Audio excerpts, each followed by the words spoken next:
Salut les amis, aujourd'hui l'épisode numéro 488 de l'After Zap Image. Avant de débuter, je voulais vous parler du site AgoFoot. J'ai passé une commande avec quelques maillots, je les ai reçus. Je vais vous les présenter dans un instant, ceux qui veulent se faire plaisir. N'hésitez pas à aller checker tout ça, les liens sont dans la description. En plus, en ce moment, il y a une belle promotion pendant une semaine pour toute commande supérieure à 40€. Vous avez le droit d'obtenir un maillot gratuit et si c'est plus de 100€, et bien c'est deux maillots gratuits. Vous avez juste à laisser un petit commentaire lorsque vous passez votre commande.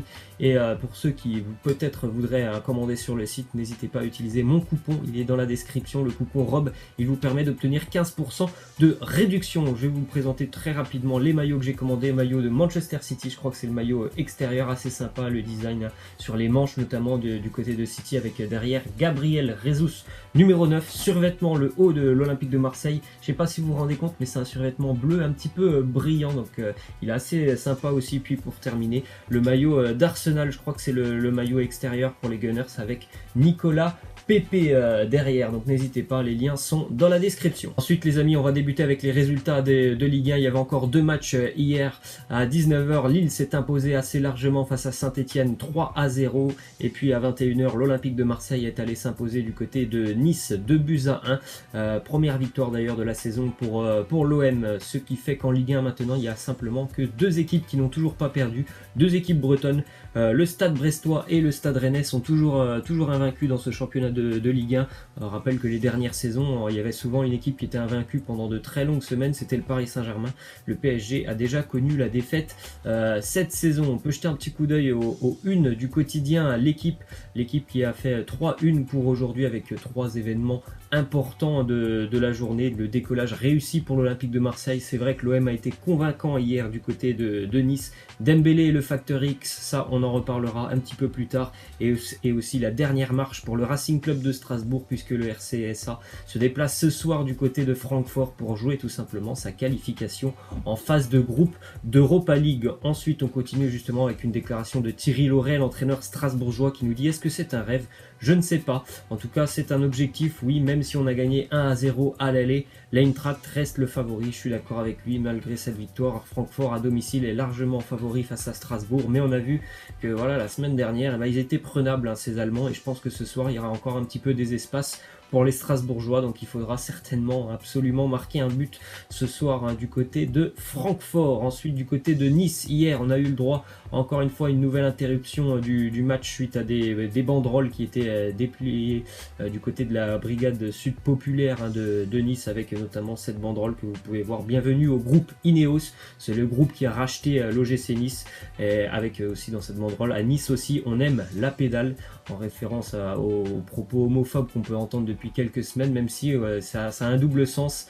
Et la pédale parce que le groupe Ineos est propriétaire de l'équipe cycliste Ineos du même nom, une équipe cycliste qui règne sur le cyclisme depuis quelques années, qui a notamment remporté le Tour de France cette année. Donc voilà, un petit peu les jeux de mots que les supporters vont certainement faire de plus en plus maintenant pour essayer de tout simplement un petit peu bousculer aussi la ligue. Ensuite une info de déclaration de William Cyprien qui nous dit: je suis contre toutes les discriminations, que ce soit contre les gays ou les discriminations racistes, mais on ne va pas arrêter tous les matchs à chaque fois qu'il y a des insultes qui en plus n'ont rien à voir avec la communauté gay.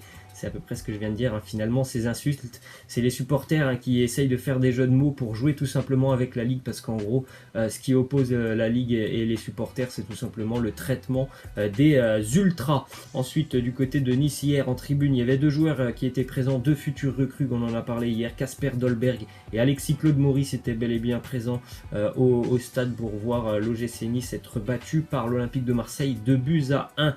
Du côté de Marseille, peut-être une mauvaise nouvelle, puisque l'AS Monaco s'intéresse à Luis Gustavo, qu'on a vu un petit peu jouer hier. Luis Gustavo, c'est l'une des priorités de Leonardo Jardim, Gustavo, donc c'est pas une très bonne nouvelle pour Marseille, puisque du côté de Monaco, l'argent c'est pas un problème, donc s'il faut mettre une grosse offre, je pense qu'ils seront capables de la transmettre dans les prochains jours. Classement des buteurs de Ligue 1, Victor Osimhen qui est premier, le Nigérian, avec 4 buts, puisqu'il a marqué un doublé hier face à Saint-Etienne.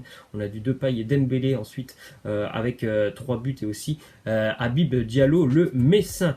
Du côté de l'Olympique Lyonnais, 2 prolongations de contrat hier. La première, c'est celle de Léo Dubois qui prolonge jusqu'en 2024.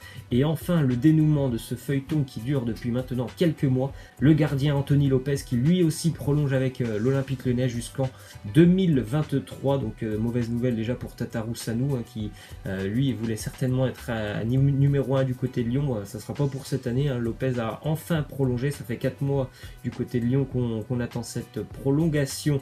Des infos du côté du Paris Saint-Germain et de l'éventuel transfert de Neymar du côté du Barça. Déjà une info très claire, Ivan Rakitic n'a pas envie de rejoindre le Paris Saint-Germain. Il n'a qu'une envie, il le dit déjà depuis des mois. Il l'a encore affirmé, c'est de continuer avec le Barça, et c'est un petit peu la même chose pour Ousmane Dembélé, qui n'a rien contre le Paris Saint-Germain, mais pour lui, son avenir c'est du côté de Barcelone, donc il ne souhaite pas être inclus dans le deal. En plus de ça, Dembélé il a encore un très très long contrat avec le Barça, donc s'il dit moi je veux continuer à Barcelone, le Barça ne peut pas faire grand chose puisqu'il est toujours sous contrat avec le club. Ensuite de ça, le Paris Saint-Germain a repoussé une nouvelle fois l'offre du Barça pour Neymar, une offre qui était arrivée hier, donc les Barcelonais n'ont plus qu'une option pour obtenir le Brésilien, payer la somme demandée par le Paris Saint-Germain et ne plus inclure de joueurs dans le deal, puisque maintenant voilà, le Paris Saint-Germain, comme déjà depuis quelques semaines, ils étaient quand même assez clairs, ils veulent de l'argent tout simplement pour Neymar. Hier, le Barça a encore transmis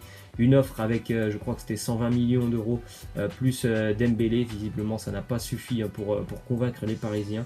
Le Paris Saint-Germain veut de l'argent pour Neymar, donc voilà, au Barça de trouver cet argent qui visiblement n'est pas dans les caisses. Ensuite, du côté de Mario Mandzukic, on sait que le PSG s'est intéressé à son profil depuis le début de semaine et les nombreuses blessures sur le secteur offensif. En tout cas, Mandzukic, lui, il a déjà décliné cette offre, il a dit qu'il ne voulait pas se précipiter. Il est vrai qu'il reste simplement 4 jours, je crois, de mercato, donc il a dit qu'il ne prendrait pas une décision trop rapidement, et que pour lui le plus simple ce serait de continuer avec la Juve jusqu'au mois de janvier pour pouvoir bien étudier toutes les offres. Ensuite, on a vu ça hier du côté de Manchester, au centre d'entraînement, un tag Pogba out. Pour tout simplement les supporters mancuniens qui ne veulent plus voir Paul Pogba. Il y en a certains qui ne veulent plus voir Paul Pogba du côté de Manchester, donc encore une fois un exemple. Peut-être que ça va pousser Pogba vers la sortie. En tout cas, visiblement pour le moment le Real Madrid est encore très loin d'obtenir Paul Pogba. Une info aussi du Napoli qui devrait parachever la signature de Fernando Llorente, l'attaquant de Tottenham, dans les prochains jours. C'était un attaquant qui n'est pas forcément un grand titulaire du côté de Tottenham et de Mauricio Pochettino, donc pourquoi pas se relancer du côté de l'Italie et du Napoli. On continue avec une info d'un quotidien italien, le quotidien Tuttosport, qui annonce que Miralem Pjanic serait toujours dans le viseur du Bayern Munich, mais la Juventus ne lâchera pas son joueur, à moins qu'il y ait une très grosse offre de la part du Bayern. Le Bayern a déjà pas mal recruté sur ce mercato, ils ont utilisé beaucoup d'argent. C'est très rare du côté de Munich, mais il est vrai que cette année il y avait quand même un certain renouvellement de l'effectif du côté du Bayern. Après, Miralem Pjanic, le Paris Saint-Germain a déjà essayé de faire ce transfert à plusieurs reprises. C'est toujours assez compliqué parce que la Juventus demande énormément d'argent. Le joueur est quand même un joueur assez talentueux. Une déclaration de Zlatan Ibrahimovic qui nous dit: je pourrais jouer facilement en Première Ligue si United a besoin de moi. Je suis là, mais pour l'instant le LA Galaxy m'a, et c'est sûr que moi je reste concentré. J'ai fait mon travail en Europe, j'ai remporté 33 trophées et j'espère pouvoir gagner quelque chose ici en Major League Soccer.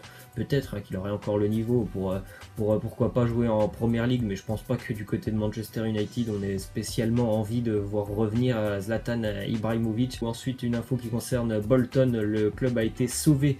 Ils avaient 14 jours pour trouver un repreneur, les Wanderers de Bolton, et ça, c'est chose faite. Le club a été vendu à un consortium Football Ventures, donc bonne nouvelle pour Bolton qui va normalement continuer à exister. Cependant, le club est quand même en très grande difficulté en Ligue 1, la 3e division anglaise, puisqu'ils ont déjà pas mal de points de pénalité. Ensuite, on continue et on va terminer avec cette image assez impressionnante, puisqu'hier, lors du match entre l'Étoile Rouge de Belgrade et les Young Boys de Berne, avant le match, il y avait un char qui était positionné devant le stade. Ça aide certainement à impressionner un petit peu l'adversaire.